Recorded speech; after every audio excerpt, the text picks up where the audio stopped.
Hey friends, welcome back to Cultural Savage. Today I have on a new friend, Christelle.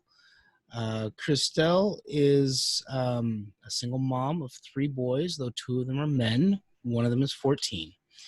Her favorite pastime is to gather around the table with friends, with family, to share stories, to listen. And in moments of listening, we realize that we are more alike than different. She loves to talk about love, hope, grace, and the hard things like death and heartbreak. The topics some try to avoid, yet they loom in the silence until someone shines the light there. She longs to bring light to the shadows and secrets to the surface, but mostly she loves to sit with friends and chat, coffee in hand, and it's in moments around the table that she's found divinity, love, hope, grace, laughter, tears, and healing. Christelle, thank you so much for joining me. How are you today? I'm good, Aaron. Thank you for having me. This is going to be fun. I'm excited to chat with you about all things spirituality, mental health. See where we Everything. go. Thank you. Yeah. Thank you. Thank you. Well, since you're a new friend and a lot of people may not know you, can you go ahead and just give us a little bit of your story? Tell us how you got to where you are, what matters to you. Yeah, just give us a little bit of your story. Bit of my story. I love that question because it's so big. And there's so much that we can cover. But Yes. right now, I am just being a mom. I mean, in the midst of COVID, life has changed for so many of us. Right. And COVID actually, with the lockdown, gave my boys and I an opportunity to begin a dream that we kind of had, and with the lockdown, make it happen. And so in the midst of COVID, suddenly our kids are at home. We need to figure out new ways of working possibly, which is what happened to me. We decided to launch a clothing line, and admittedly having no idea what we're doing. And you know what? If there's any time to jump, it's now. And Right. let's learn.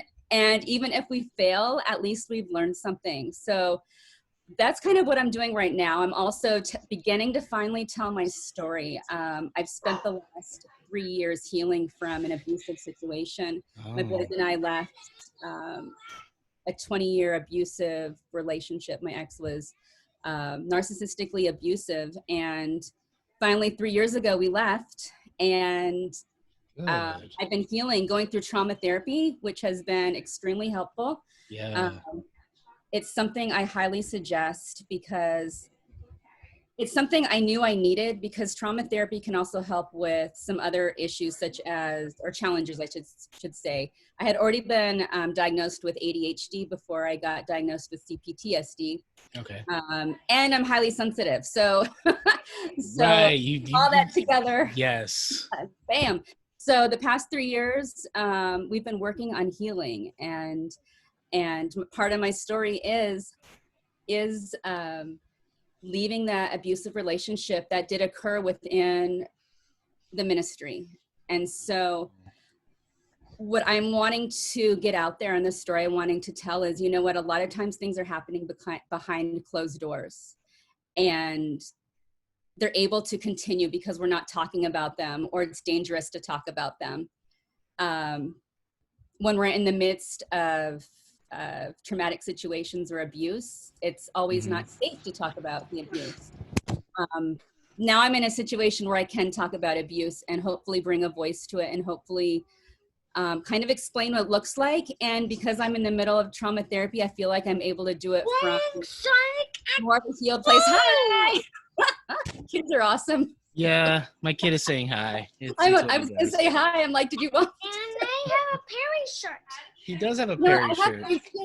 I have boys too. They're so fun. In fact, my baby was born in Portland, probably where you were born, which is really exciting. That is exciting. All right, buddy. You jammed, by the way. Come on. Yeah. Oh. Okay. Hello. There we go. Hi. That's my family. That's part of my family. We're shenanigans. Very much shenanigans. You know what? You need Whoa. Okay. Hi. No. You need to leave this in the podcast. Oh yeah, it's real. staying We're like real. We're good. staying in there. Okay. This is amazing. All right. No, buddy. Atticus? Come on. Okay. I'm gonna show the door. Okay, thank you. Yeah.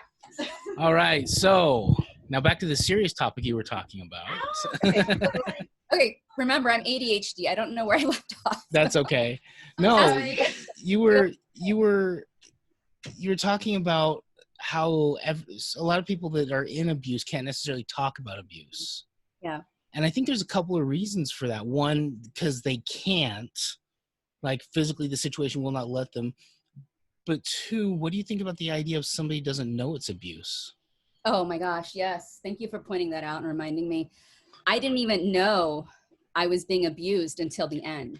I didn't realize that I had been living in an abusive relationship until the end, because with narcissistic abuse, that's so common. You're being emotionally abused and not necessarily physically abused. Mm-hmm. And the more I've gotten to know other people in similar situations, it's the same story all around. We just didn't know. I didn't know. It wasn't until, ironically, a church leader who did come up to me and say, you're being abused, you're in an abusive situation, that suddenly the awareness went, the lights went on in my head and I went, what? Oh my gosh. And I remember calling up my brother and saying, this pastor just told me that I'm in an abusive relationship. And he said, well, you are. And it was the beginning of like self-awareness in that way. I had already been discovering what it means to be married to an addict and what it means to be codependent, and kind of uncovering all those layers. And this was a new layer of uncovering something that was unhealthy. And it's interesting because what I want more than anything is to better myself. Mm-hmm. And so, going back to your question, I think a lot of people don't know. Most of us don't know.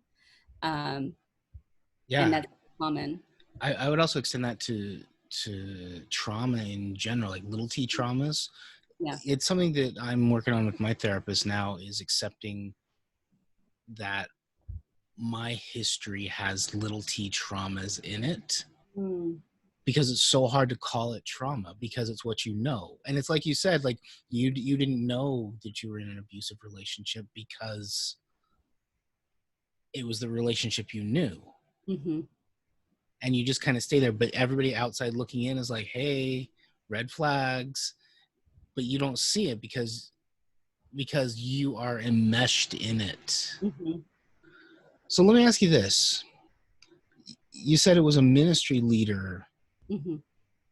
So I'm assuming that were you involved in ministry at the time, or were you just sort of like under the care of leadership, or what was going on? What was that relationship? So we had different roles in ministry throughout my marriage. So I met my ex when I was 19 in Bible college. Okay.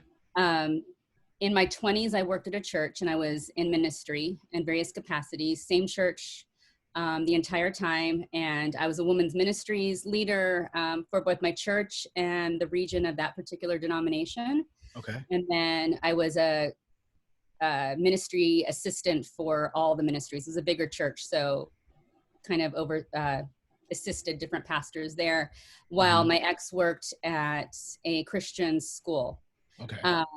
So every step of the way, I kind of followed him to wherever he got a job, and he worked in the Christian school system. So, and unfortunately, I was going to continue ministry, but there came a point where betrayal came out. Mm-hmm. I was about to get a ministry job, and I wasn't able to do that. And so that kind of damaged that. But so that's kind of how our life was together, and then continued. So the abuse and betrayal actually was in the midst of always within the confines of the Christian organization. Okay. So, not necessarily like the outward, like the job situation, but the inward spirituality. When you came to terms with it being abuse, what did that do to your inner life? Mm-hmm. You know what I mean? Like, it obviously rocked the boat with everything, when you come to terms with it. But what did it do to your inner life, to your spirituality, to your questions about God, to your, you know what I mean? Yeah, I may not answer this in the way you're asking it, but let me say this.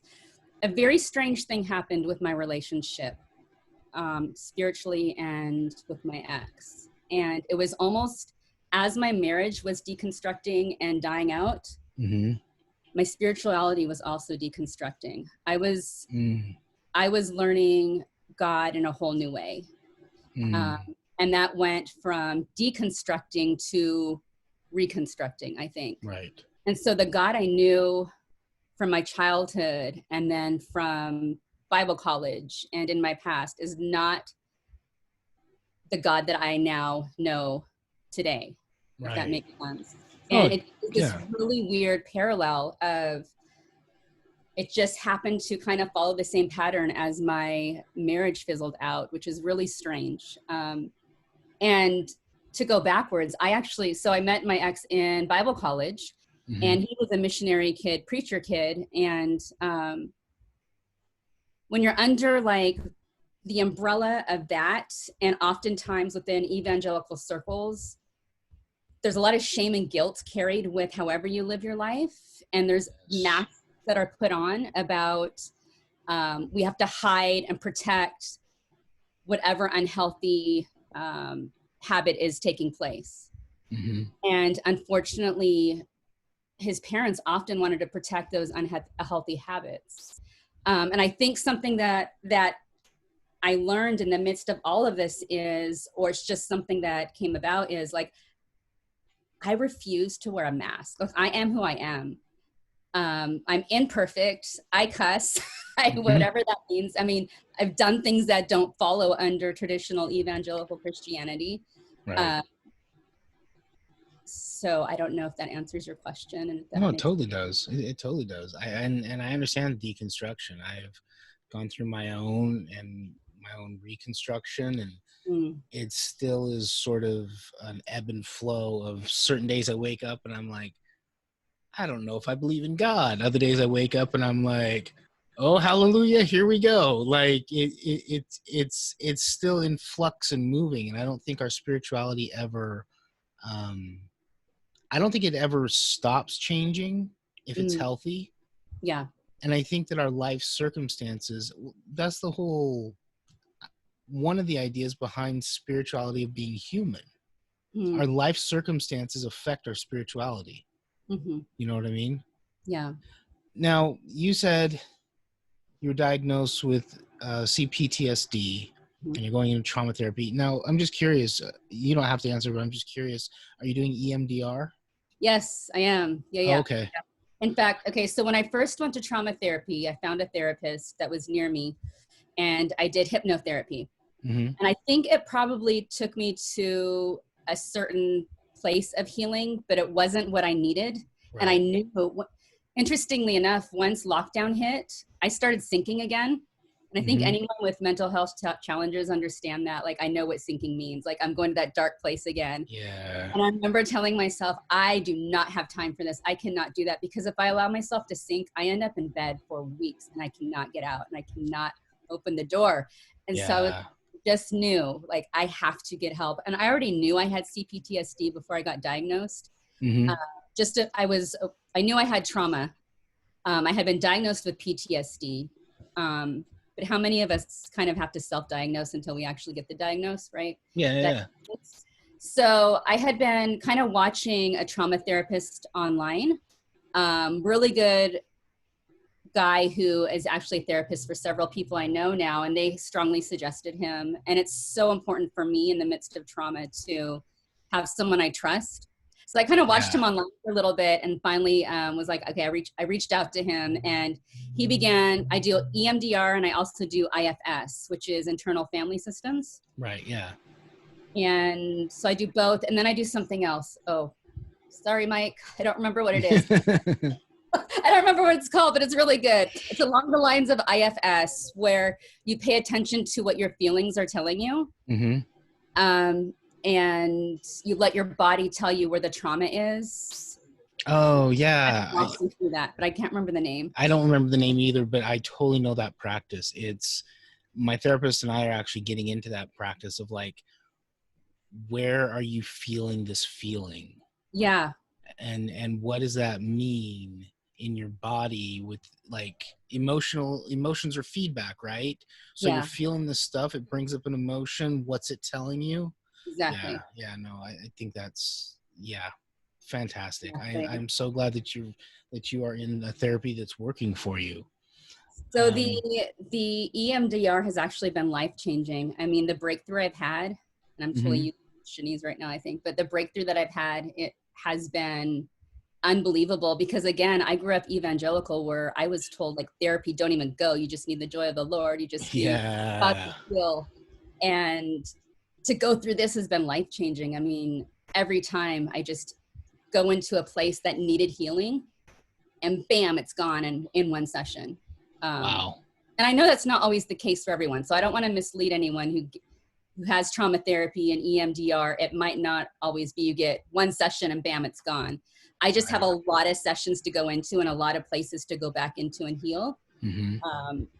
So thus far, and I may have to go back into certain situations again and kind of redo the EMDR and IFS. Sure, sure. No, totally understand. It's like I said, it's complicated. The whole brain, neural pathways, neuroplasticity, and changing the way you think is complicated and hard. Um, so if I can even say this, let's see, how has finding healing through trauma therapy Mm-hmm. impacted your sort of reconstruction, deconstruction stuff going on? Oh my gosh. Okay, let's see if I can even explain this because it's actually pretty powerful. One thing that has come of this is I no longer care what people think of me. And it sounds really strange No, that's that rad. that trauma therapy would do that, but healing those places of feeling not good enough or those places of even abuse or spiritual abuse or whatever it might be, even in telling my story, like I don't care what people think. Telling my story that includes ministry, I don't care what they think. I don't want to protect anyone anymore because I'm allowed to tell my story. I feel more empowered. So that's one way. I feel okay with not knowing answers. And this is all trauma therapy, and healing through it.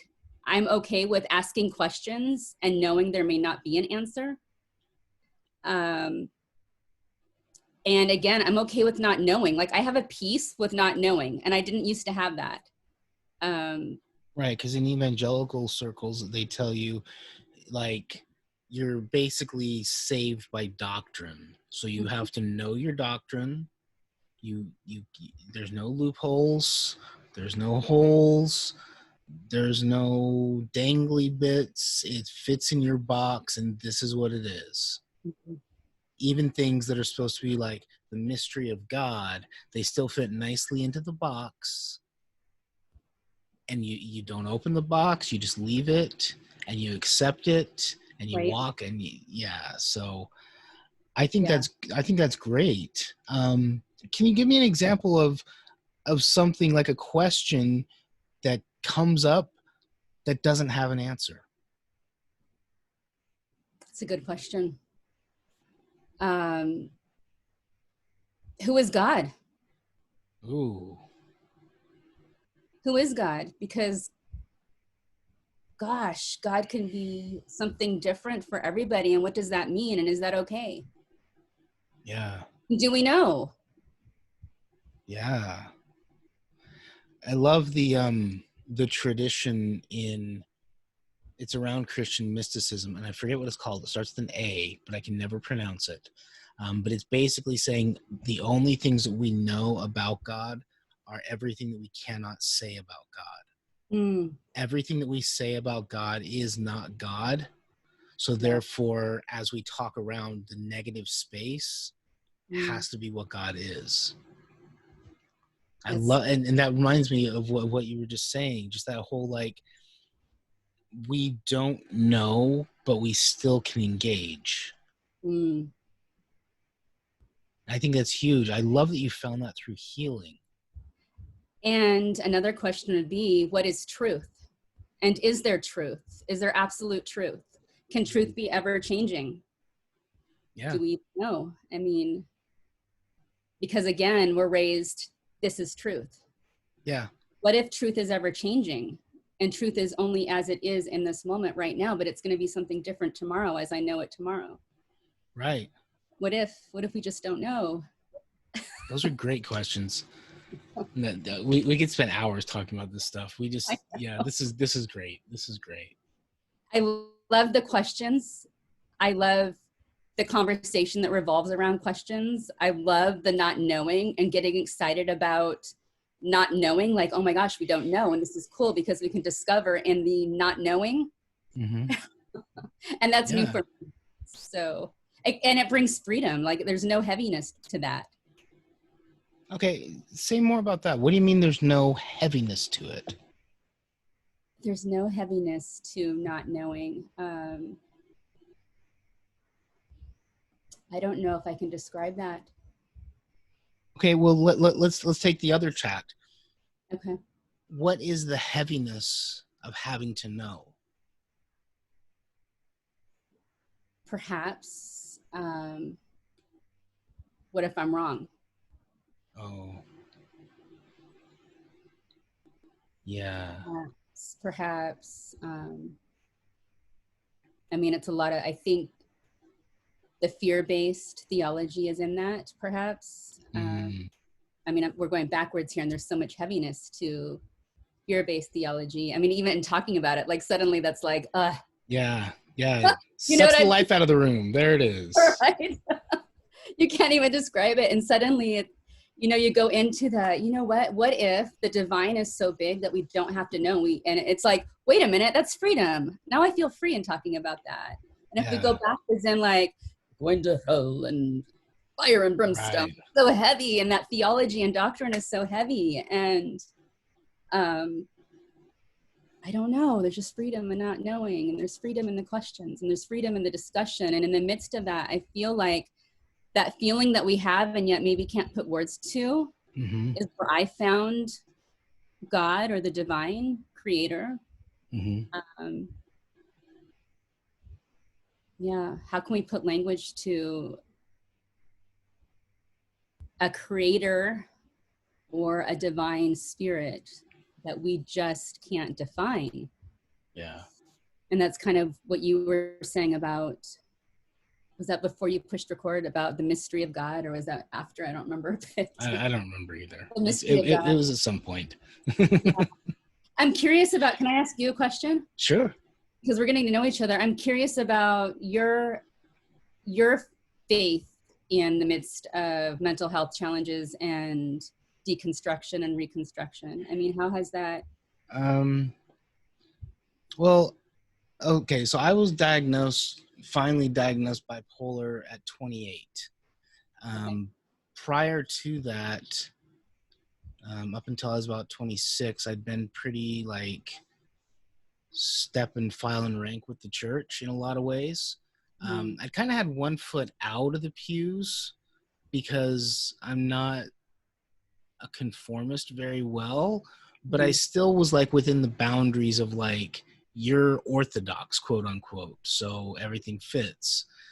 But when I walked away from church, from being hurt, and as I'm realizing now, from hurting others, I got my diagnosis, and it was sort of in the middle of my deconstruction.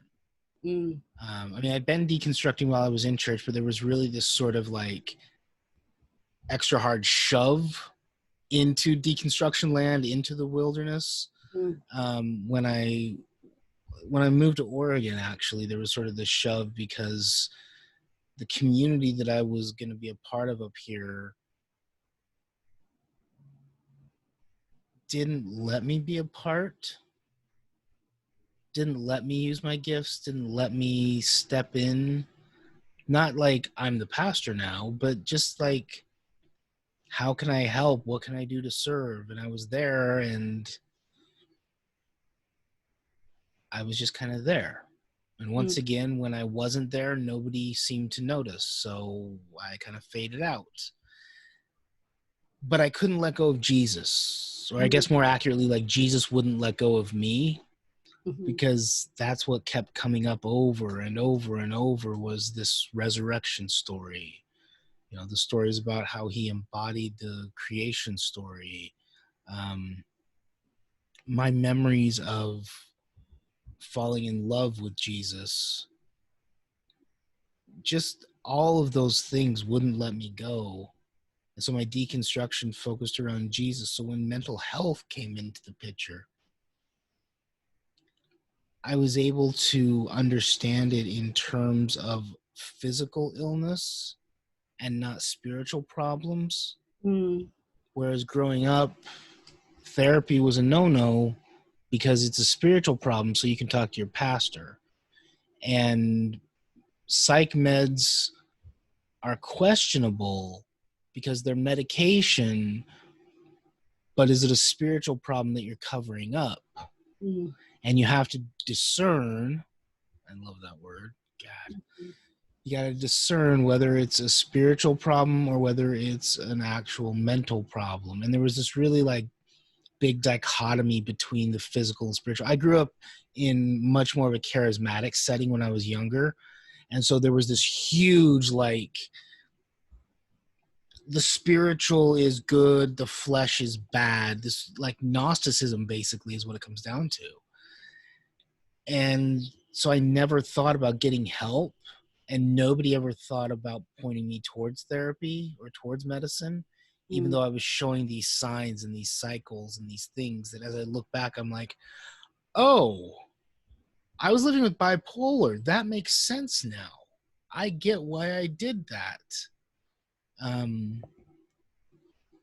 And I used to, up until the up until the end of last year, I wrote pretty heavily on my blog about living with mental illness and Christianity. Then Mm. my blog blew up and I just kind of started over, and I just haven't gotten back to that topic. I think I burned myself out on it a little bit, just because you live with it, you write about it, and you talk about it, and there it is. But yeah, I came to realize that Christianity and mental illness can coexist peacefully, but usually they hit each other like a car crash because people don't know what to do with either one. Mm. So that's a little of my story around mental illness and spirituality.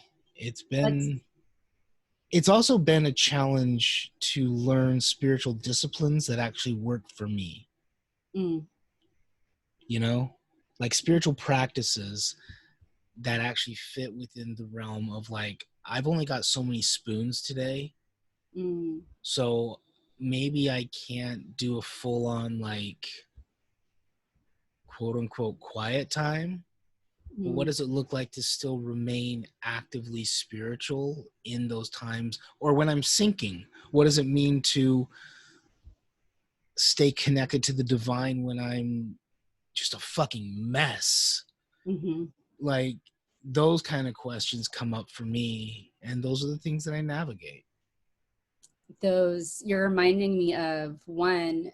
I grew up charismatic as well, Mm, in a charismatic church, and so when you can't pray something away, yeah, when you can't, and you're begging God to like just take this away, and you can't really share it because you haven't prayed hard enough, and right, you don't want to be that person that God doesn't heal or take away or whatever that is. right.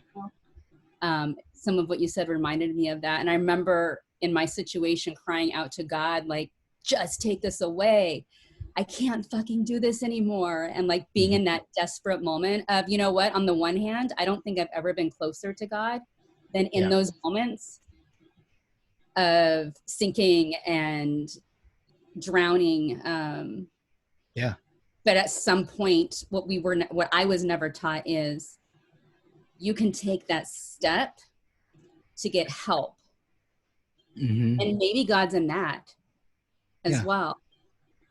Um, well, totally. and And that's and what I'm taught. and it's So, not a betrayal of faith to take that step.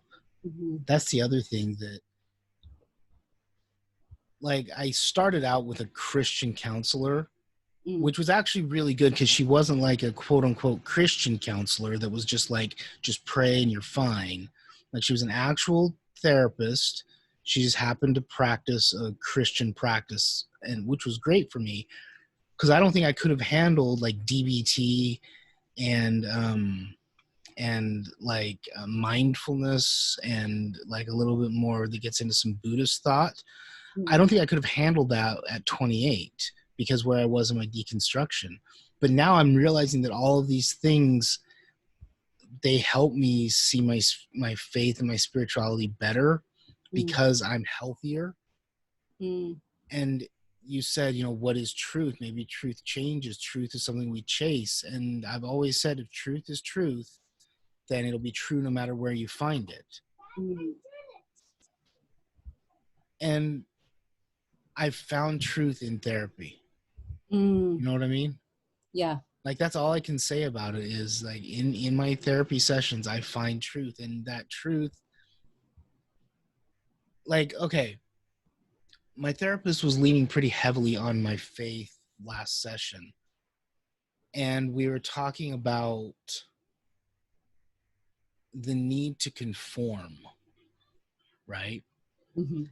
And she basically said to me, intergenerational trauma is a system of this world that you're not called to conform to, but you're called to be transformed by the truth that it's not your fault. Ah, it's so good. And man, that hit me like a ton of bricks. It was just like wham, right to the face. That one statement, like, bam, you're just. Yeah, but I couldn't have handled it without my deconstruction though. I really couldn't have, because I'd be like, no, it's talking about sin. It's not talking about intergenerational trauma. It's not talking about, it's a spiritual thing. So my deconstruction has actually freed me to receive healing. That's good. Yeah. I think I can relate to that. Yeah. I think I can relate to that. That's really good. And you're right. Trauma is often generational. Yeah. Certain patterns, codependency is generational in my family. Yeah.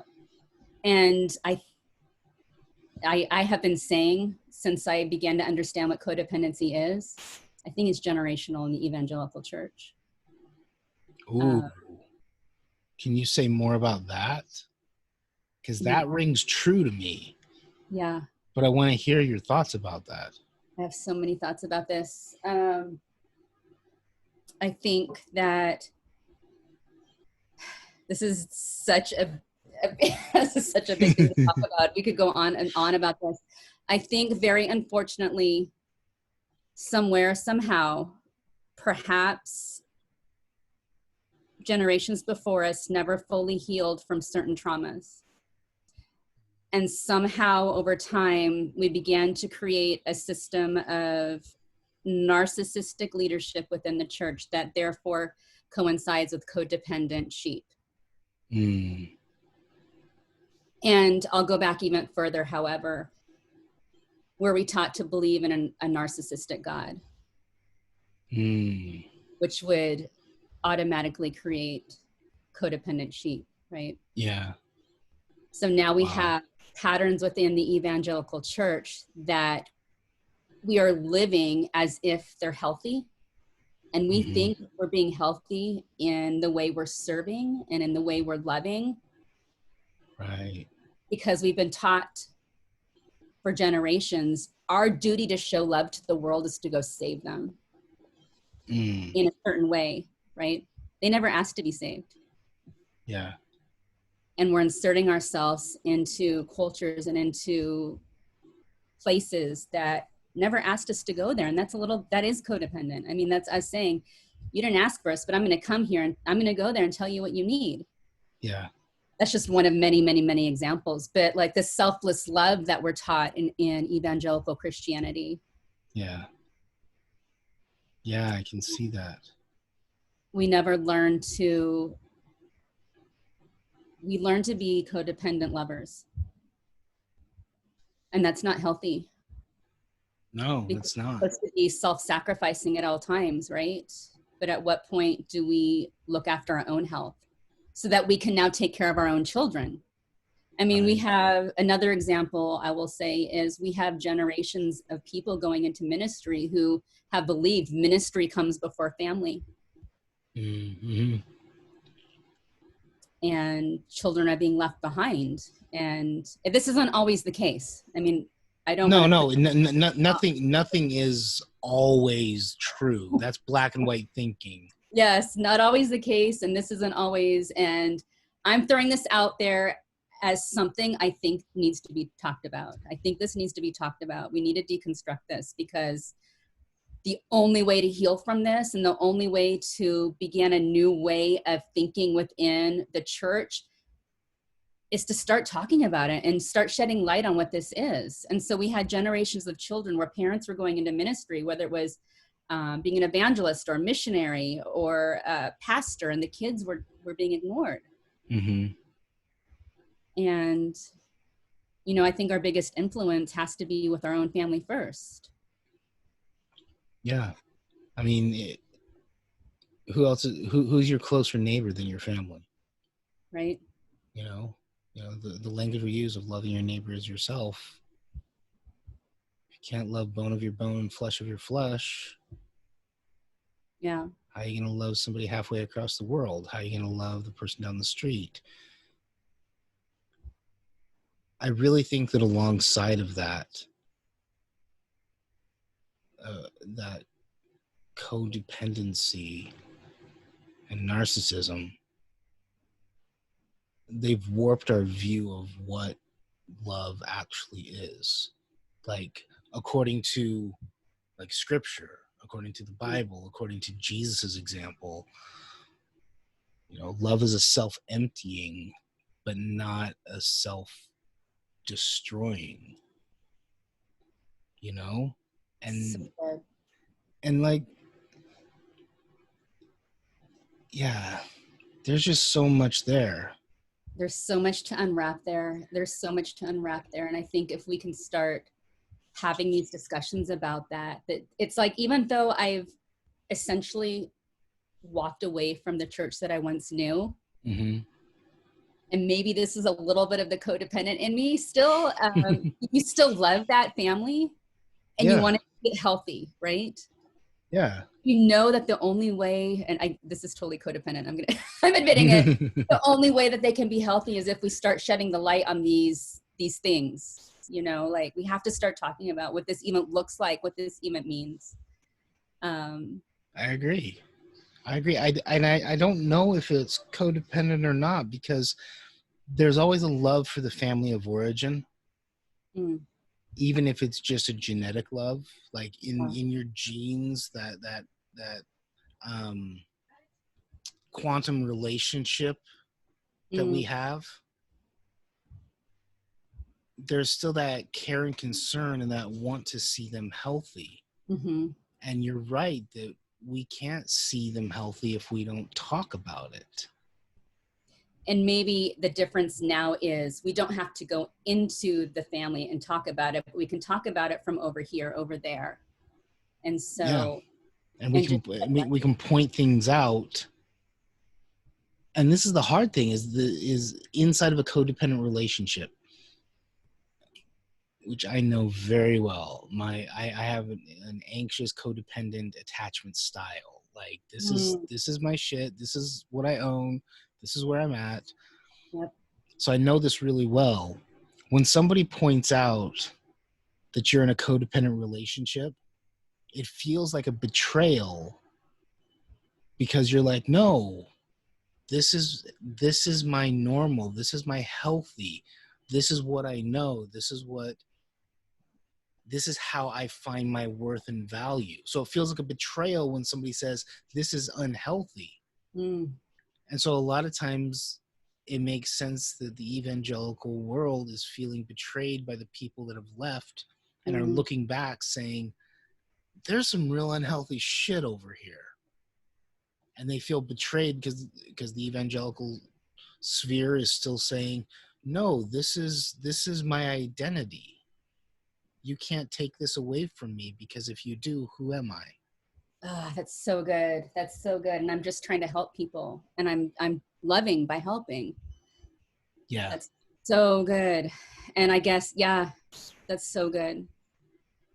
I mean, basically those of us who have deconstructed, which doesn't make us any better than anyone else. Not at all. But those of us who have deconstructed, I mean, many have lost everything to even get to a new point. Oh yeah. Way of thinking. 100%.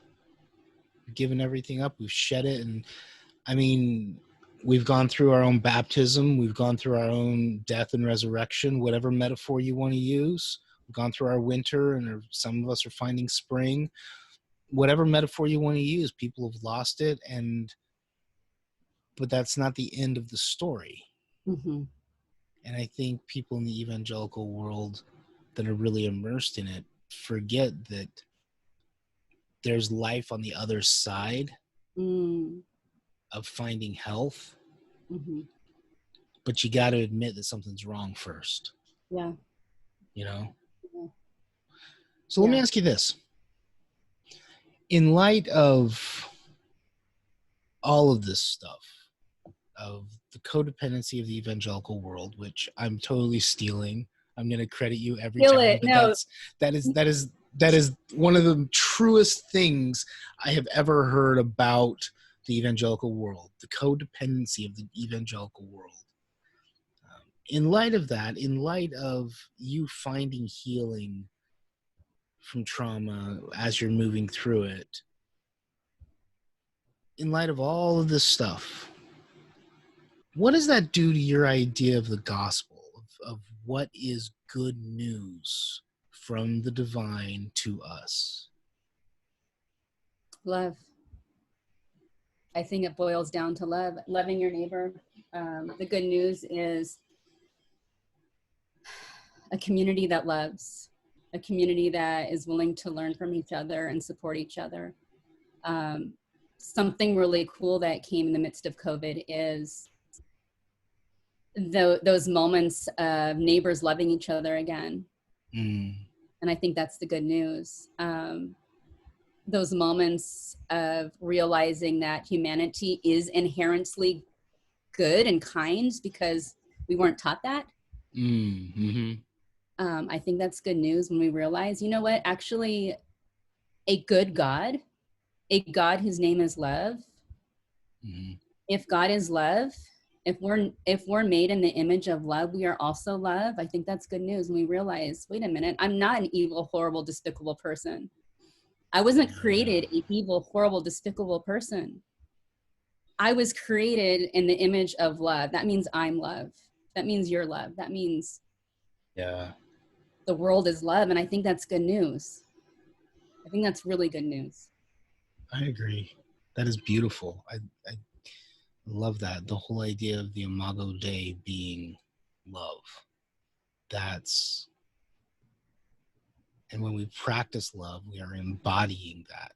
We are making it incarnate for each other. That's beautiful. It really is. Well, Christelle, thank you so much for your time. It has been an absolute pleasure talking to you. This has been great. Would you be willing to come back on some other time? Let's chat again. We have a lot to uncover there, unravel. Yes, we do. Yes, we do. Let's do it. Thank you, Well, Aaron. thank you very much. Thank you. Well, let me tell everybody where they can find you. You have a website, ChristelleLaren.com. Correct. You're on Twitter, SD Christelle, and Instagram, SD.Christelle. And you do Facebook Lives, Facebook.com/ChristelleLaren, and something with your co-host, Tim Lewis, Facebook.com. Oh no, not another live show. All one word. Not another live show. Yes. I love that. I love that. No, that's great. I'll put everything in the show notes too, so people can click and find you. It has been an absolute pleasure. Again, thank you so much. You have a great rest of your day, okay? Thank you, Aaron. I appreciate it. All right. Bye-bye. Bye-bye.